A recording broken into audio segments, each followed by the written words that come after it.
नहीं आया। उसके फादर की डेथ हो गई थी और ये परिवार राजस्थान से दिल्ली शिफ्ट किया था। उसको अपने फादर से बहुत मोहब्बत थी।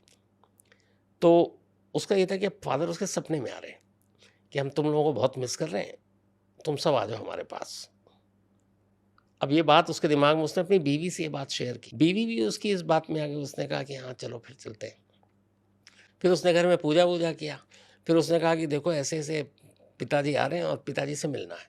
तो एक काम करते हैं, ये कैसे हमारे पास आना है, तो उसका एक तरीका है कि हम सब ये पूजा करेंगे और एक गले में फंदा डाल के कुर्सी पे खड़े रहेंगे, आँखें बंद रखेंगे और फिर पिताजी के दर्शन हो जाएँगे। घर वालों ने कहा कि ठीक है, इतने में करना क्या है? तो अब उसने हवन-ववन सारा पूजा किया।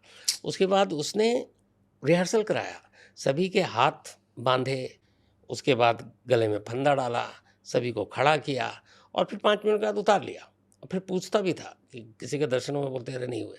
तो जब उसने ये 2-3 बार किया तो उन सभी फैमिली वालों को ये लगा कि ये तो ऐसे ही है।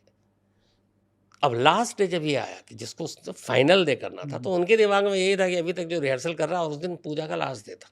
तो उसने कहा बस आज भर करना, आज के बाद नहीं करना, आज खत्म, शन हो जाएगा आज।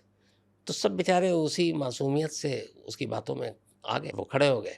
उसने अपनी वाइफ़ के साथ मिलकर सबके पीछे से हाथ बाँधे, उनके गले में फंदा कसा और फिर ये भी किया कि अब चूँकि एक-एक करके ही वो कुर्सी हटेगी, तो कोई चीख ना दे, कोई अपने हाथ ना खोल दे, कुछ और ना करे। तो उसने मुँह पे भी सबके वो बाँध दिया कि कोई एक चीखे तो दूसरा सुने नहीं। तो ये सब कुछ तैयार करने के बाद फिर लास्ट में उसने अपनी वाइफ़ की, सबसे पहले उसके बराबर में उसकी वाइफ़ की बॉडी मिली थी। हुँ, हुँ।